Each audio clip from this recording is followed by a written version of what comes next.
All right, so we're right on two.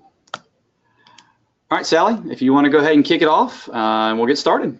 Sure. So I'm Sally Davis. I'm the Director of Corporate Events here at the FRLA. I want to thank John and his team for being here today. Unfortunately, this is an issue that is affecting more and more of our members.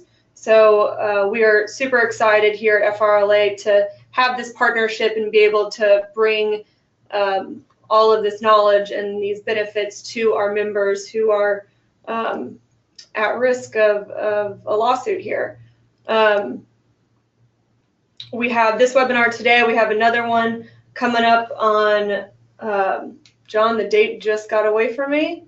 I believe March 28th is our next one. March 28th, thank you. So definitely sign up for that one. We'll have more emails and social media going out about it. And if there's any other webinars that you guys are interested in seeing, feel free to chat them over, and would love to keep posting more of these. So with that, I'm going to turn it back over to you, John, to introduce your team and take it away. Okay, very good. I appreciate that, Sally. Let's see here.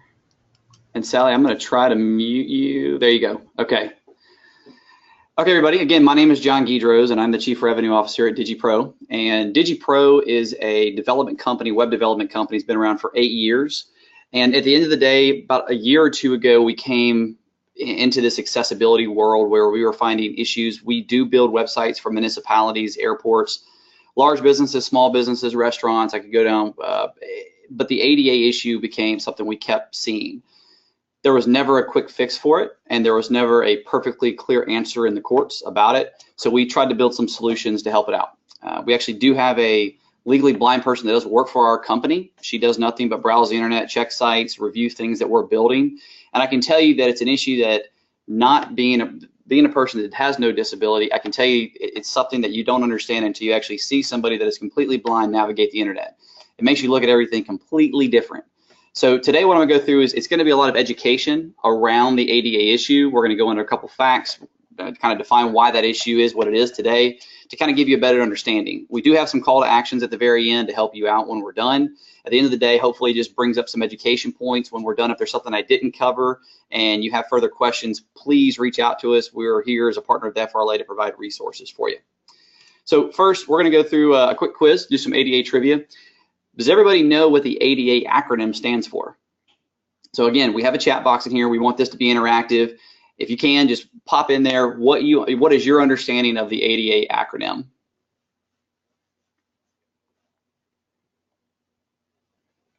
Okay, so several of y'all are responding, yes, Americans with Disabilities Act, correct. Next question, do you know when the ADA was written into law in the United States? So I see one correct answer here. Let's get a couple more. So I've got some varying answers. I've got 1970s, I've got late 1990s, I've got 1990, and actually the correct answer is 1990. So in 1990, the ADA was put into place to prohibit places of public accommodation, so like restaurants and hotels, from discriminating against individuals with disabilities. Now, the reason I bring up the date is because 1990 was a very different time than it is today. Let me give you a couple examples. Looking back at 1990, the San Francisco 49ers won the Super Bowl. That's the year Joe Montana was named Sports Illustrated Man of the Year. Next, MC Hammer came out with his huge hit, You Can't Touch This. The stock market finished at $2,600 that year. And lastly, this is how most of you interacted with the internet.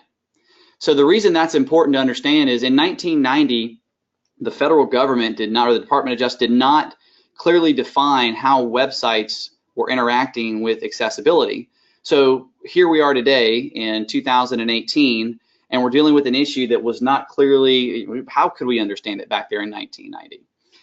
And we were hoping that this would be cleared up. There was some legislation that was up in Washington that we were hoping that was going to get pushed to help clarify some of the ADA rulemaking. Unfortunately, this article right here was sent out December 22nd of 17, just the end of last year.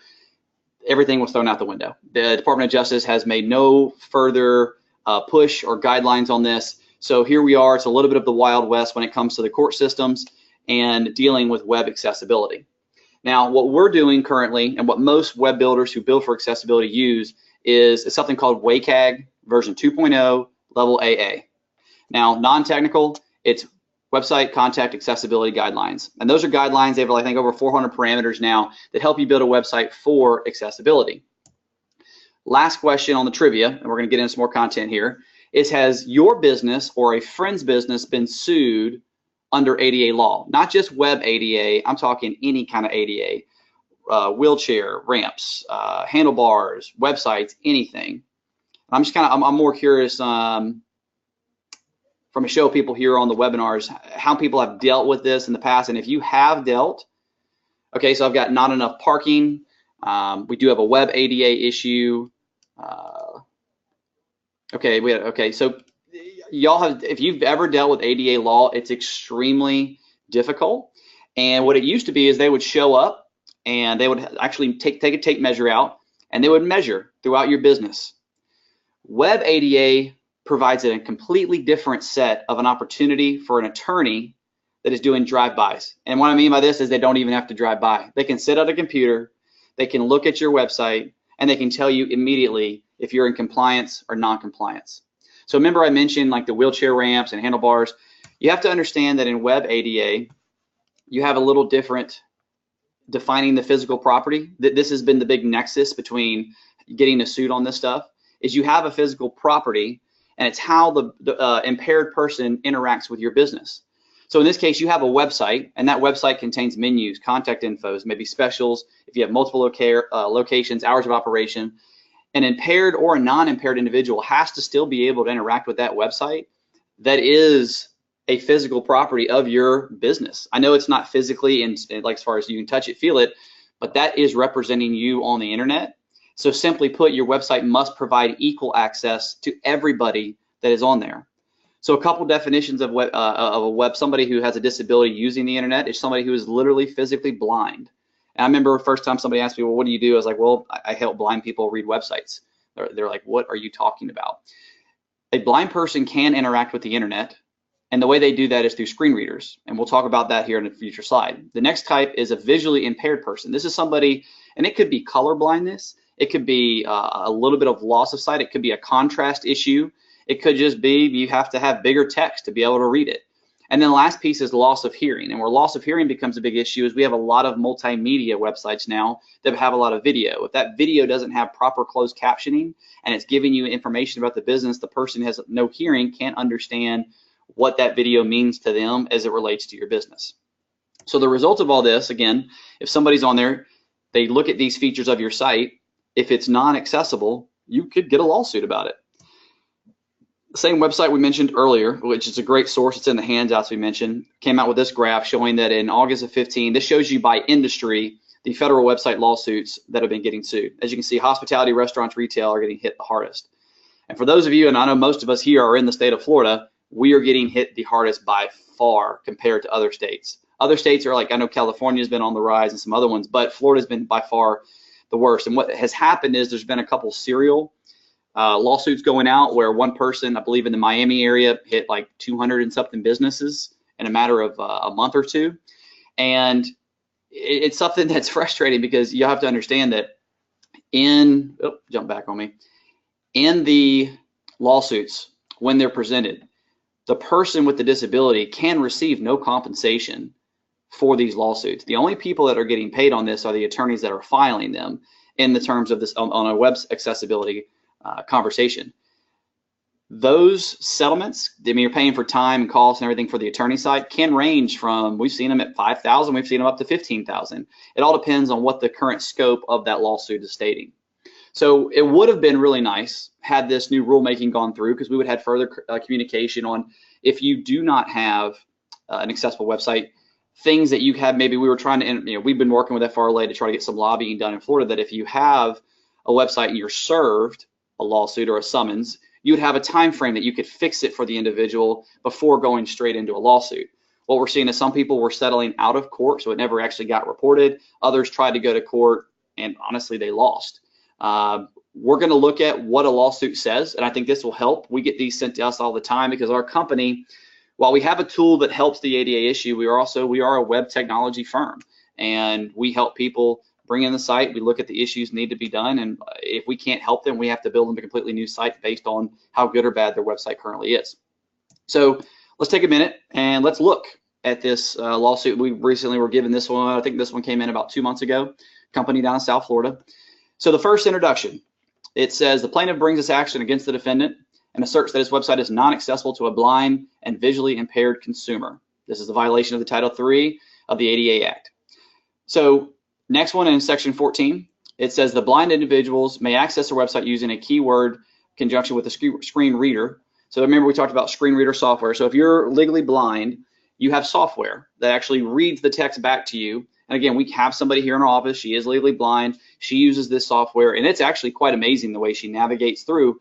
But the only way a website works properly for her if it's tagged properly and set up properly, and we'll talk about some of those guidelines later. But before I jump off, you mentioned, remember I said earlier the WCAG guidelines. In the lawsuits that we see, these are mentioned time and time and time again. And right now, the W3C, the organization that publishes these, this has kind of been the standard that we've been following and that most web firms that build for accessibility do follow as well. So there's two big screen reader softwares out there. One is built for a Windows-based or PC, and the other one's built for Mac. These actually, again, they go in and it reads the text off, it finds the links in the page, and it helps the people navigate the site that have that visual impairment. So this is the next section. This went down to 19 and 20. Again, in this one it states the barriers of the website have caused denial of the planet's full and equal access multiple times in the past.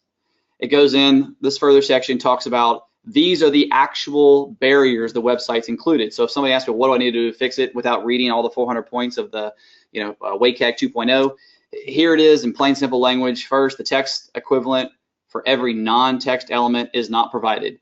So what that means is if you have an image on your website that is not defined, does not have a proper tag on what that image is, you're considered non-accessible. If you have web pages, so let's go down here to E, that do not have titles and describe the topic or the purpose of that page of your website, you're non-accessible. Again, go down to images on the website that are not explained to the user with use of a screen reader software. So these are all a couple little points here. In the last section of it, it says basically in summary, this is in the summary section, is the user has been denied full and equal access to the defendant's website because of her disability. This lawsuit particularly gave the person, I believe, 60 days to find a firm and to do remediation and to fix it and to give them the ability to have them interact. This is a standard one. We get several of them, but this is just to give you an example that these things are real. These are the things they're being sued for. And in further, just giving you more ideas here, these are people who have also been sued under Title III of ADA. Some of the top two rows you probably recognize.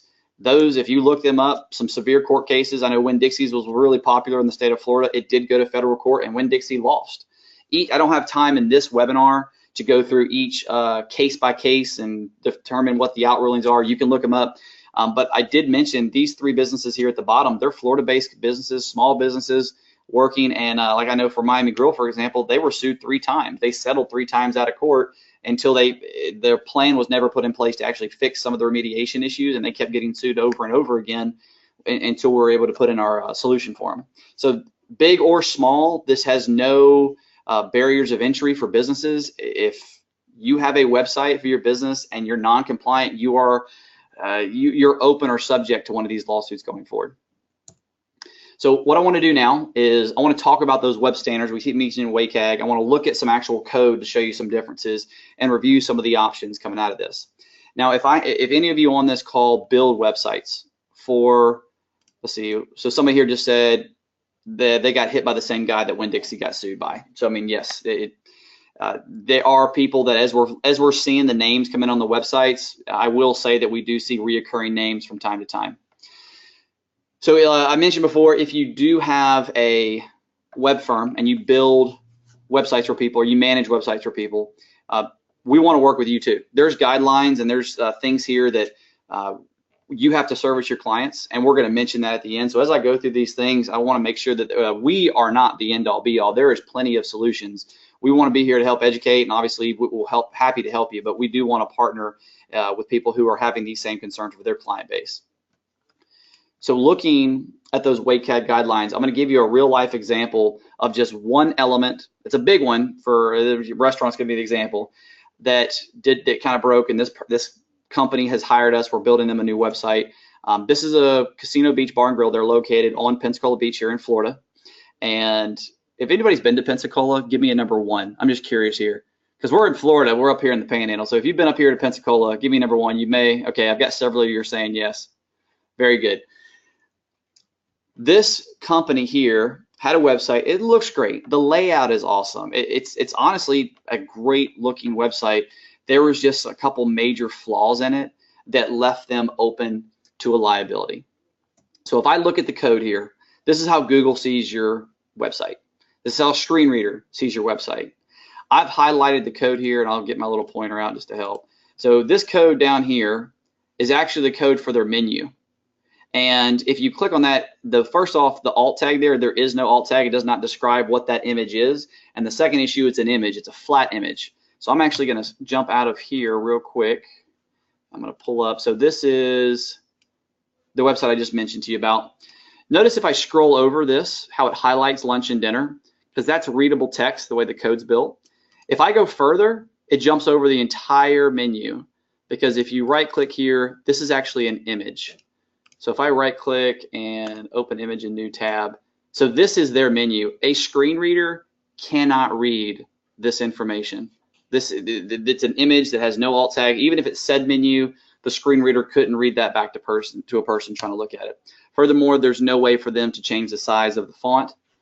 Now this is their new website. So this is the one we're currently building for them. This is their new menu section. As you see here, if I highlight, everything is highlightable, and all the different sections of the website or of the menu, same thing, they're dynamic, and everything can be read by a screen reader. I know it's just one quick example, but it's one I just wanted to give you an idea that looking at the code, again, this is how Google sees you. So this is the stuff that we have to work at to make sure that it's correct for the end user who's going to be using it. Questions so far? I know we've talked about a ton. If you have any questions, now's a great time. Let's go ahead and take a couple, and if I can't get to all of them, we'll go check it out. So first question is, what is an alt tag? So an alt tag is going to be, it references the link, and it's going to be a way that it's going to describe what the description of that link is. And same thing, if you have an image, an alt tag would describe what the image is. There's a couple of different ways you can display that in your code, but that's going to give the screener the ability to actually identify and have an idea to read what it is. Oh, great question. Okay, what if you use a company like Shopify and you have no control over the code? All right, so this was one that came up to us, gosh, this is probably about 2 months ago. We had a company that was using an online ordering service. The online ordering service was non-compliant and was iframed into, an iframe would be embedded into the person's website. So it lived within the site, even though it was pulling from other data. The lawsuit they were issued stated that even the third-party apps that are displayed within the website must become compliant. So not only are you responsible for the website yourself, your content, but it's also the content of the third-party apps that are running within your own website. That was a major, and when it hit us, we were like, okay, this is a pretty big ruling. So if you run Shopify within your site, and you're a place of business that's in the criteria of, like, let's say you're selling merchandise for your restaurant, you could have an issue there. I have to make a disclaimer. I am not an attorney. We are not attorneys. So any advice I'm giving you here, I'm giving you under case-by-case basis of what we've learned. You really need to talk to an attorney about that and make sure that you have a good accessibility statement. And the accessibility statement's a big one, because if you have an accessibility statement within your website clearly defining that you're working towards remediation, you're doing things to help fix any elements, and we build these all day long, so I mean, I won't go into full depth of what an accessibility statement has, but that if an impaired person reads that statement, you have to give them the ability to get in touch with you. And that way, if they get in touch with you and they let you know about it, you can work to fix it. So in going about the third-party apps, yes, those apps need to be compliant as well. Okay, so somebody said you can add alt tags to PDFs as well. Yes, you can. The problem is if the PDF is not fully searchable, the screen reader will not be able to read it for the person using the screen reader software. What if you point to other websites that are not ADA compliant? Are you compliant?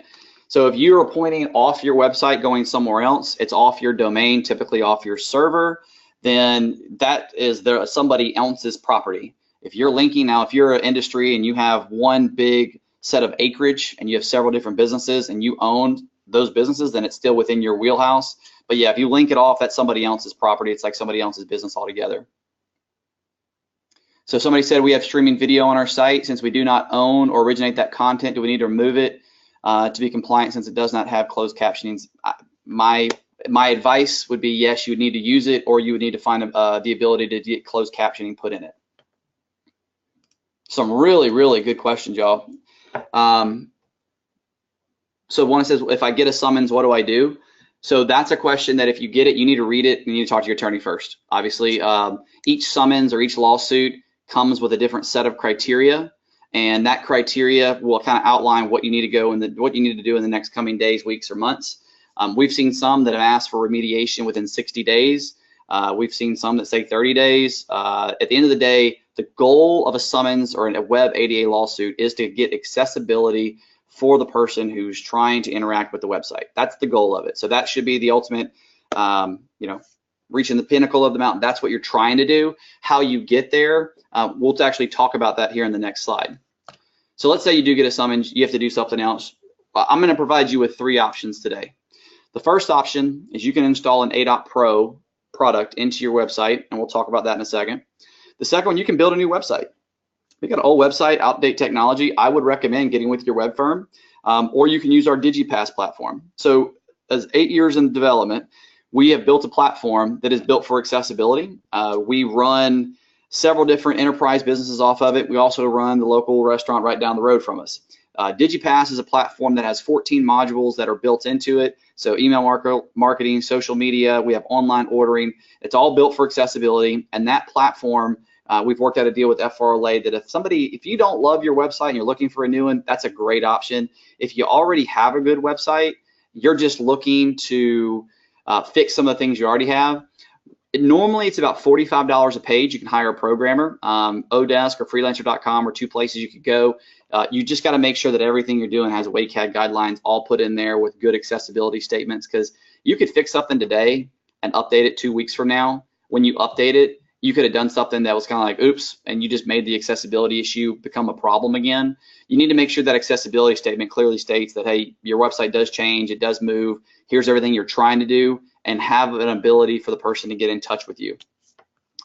So let's talk a little about Adot, because the product itself is still somewhat fairly new. We've been in business about around a year with this service.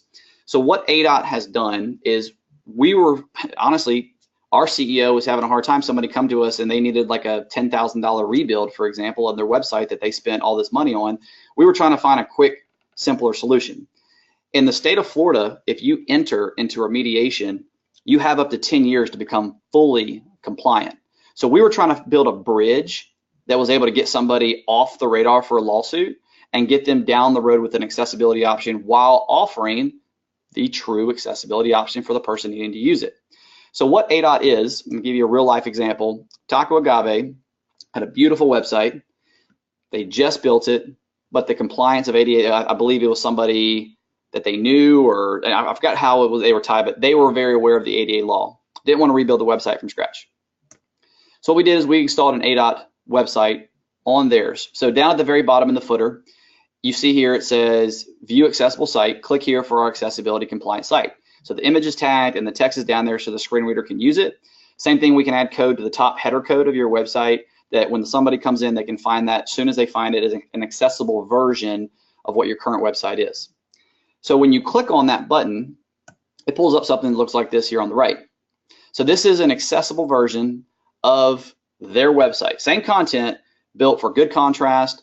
This thing on the left side is a visual aid tool. So remember we mentioned you have people who are visually blind that cannot see your site at all. They need to use a screen reader. Then you have people who are visually impaired.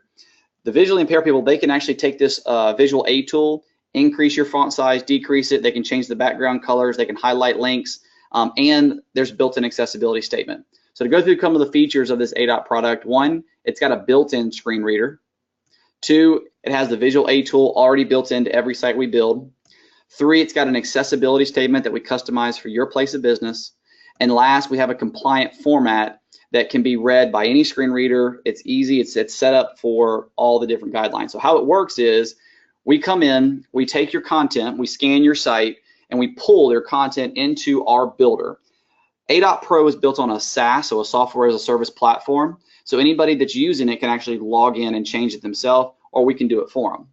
After you've scanned everything in, we take it and we build out and we customize the content so an impaired person can actually engage with your business, whether it be a menu. If you're a hotel, they can actually, we can set up your rooms on there, the different room features you have.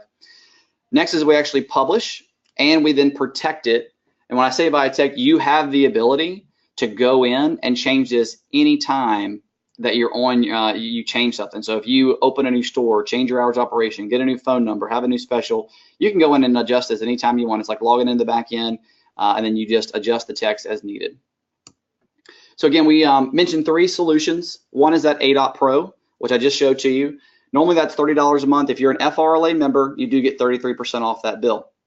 If you have a website that you're not happy with and you're gonna rebuild it, you can take one, you can, again, call any web firm, make sure it's WCAG, or you can contact us about getting you built on our DigiPass platform. And just so y'all understand, DigiPass stands for Platform as a Service. The entire platform is set up to be a service-oriented. You log in, you control the modules, we just build it on top of it.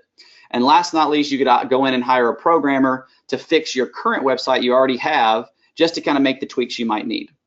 So I'm kind of towards the end here. I know we've covered a lot. If you have any other questions, I'll kind of open it up right now.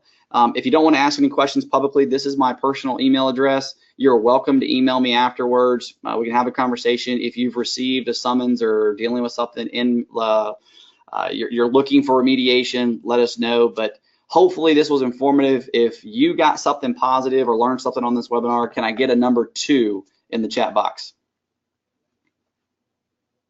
All right, lots of 2s coming in. Good deal. Well, hey, mission accomplished. I really appreciate y'all coming in and listening to this. I'll leave it open for questions for about another minute or 2, and I'm gonna let Sally jump here in a second. We'll talk about the next webinar. But at the end of the day, what we're trying to get out here is there is a way to build an accessible internet for people who have a disability. And at the end of the day, we want to protect business owners. The business owners out there that are running, especially restaurant and hotels in the sense of the FRLA, you're busy, you got a million things to deal with. This is one more thing that we're trying to make really, really easy and fix the solution, but fix it before it becomes a problem down the road. I don't see any additional questions here. Oh, here, I got one. If I am a franchise or I have multiple brands, okay, great question, and we'll finish up on this one and I'll bring Sally in. If you are a franchise, and that franchise has one website, that franchise is going to be named on the website. Kind of like a look at Winn-Dixie. Winn-Dixie is a franchise. They had a site for just one Florida store. The lawsuit went all the way back up to corporate. If you are a franchise and each franchisee has their own website, then you need to be looking at personally, yes, you're liable, and so is the franchise. So we have our platform. We've actually talked to several franchises where our system has the ability to mass scale. We can actually launch 1,000 different Adot products within a matter of a couple weeks. So that is an issue. If you have multiple brands, the way I explain to this, don't think of it as multiple brands. Think of it as how many domains you own. Every domain is looked at like a physical piece of property. So that domain needs to be compliant. If you have 9 brands, but they're all on the same website, that one website just needs to be fixed. If you have 9 brands with 9 different websites, you have 9 opportunities for a web ADA lawsuit. So hopefully I cleared up that question for you. And let's see if I got any more. Is Adot only for restaurant and hotels? Actually, no, Adot can work on any website, not a problem. It's really just built, we built it initially for the restaurant and hotels simply because of the niche that we're in, but you can use it. We have templates and we have setups for any business. General cost, so the Adot product only costs for FRLA members is only $20 a month. We have services that if you need help building it, we can help you, but it's only $20 a month, so less than $300 a year. You get yourself off the radar, and you have a full web accessible version. If you're looking to build a brand new website from scratch and you want us to help you with a design, all of our websites start around $1,500 for our basic build. Keep in mind that $1,500 price, it builds out your new website, but we do ask that you stay within our guidelines. And so if somebody calls us and says they want to fly an airplane going across their their website, we simply say no. But hopefully that helps. That's a general cost on building a brand new website. Like I said, start at $1,500, then you just got your monthly fee to host it and manage it on our platform. If you're looking for just Adot only starts at $20 a month. All right, Sally, I'm going to try to find your name on here. There you are. All right, Sally, you were unmuted, so I'll bring it in here for this last slide. And if you have any other statements or anything, go right ahead. I just want to say thank you. I think that was an excellent job describing all of that. I want to emphasize how many questions we get about this on a weekly, daily basis. So definitely share this information with your friends, spread the word. You just showed us what an easy fix it can be in rebuilding things. So thank you. Yeah, no problem. So we mentioned earlier, if you would like a copy of the webinar or if you would like some more content around the topic, you're welcome to email me or Sally. The next webinar is March 28th, and that webinar, I will say, we're going to focus more on, I'm actually going to bring Stephanie. Stephanie works here for us at DigiPro. She is legally blind. She said she's going to join us on the webinar, and I'm going to try to see if we can actually get her to show the people attending how she views the internet, how she actually works it, just to give everybody an idea. And we're going to go a little bit more in depth on the topic. So if you can make it, I highly recommend you join us for that one as well. Last but not least, I did mention we would be giving away some free scans. So if you joined us and you're not an FRLA member, this does not apply to you, but if you are an FRLA member, we will go in. We have a scan tool that we can actually scan your website and give you a quick assessment, just showing you some areas of concern.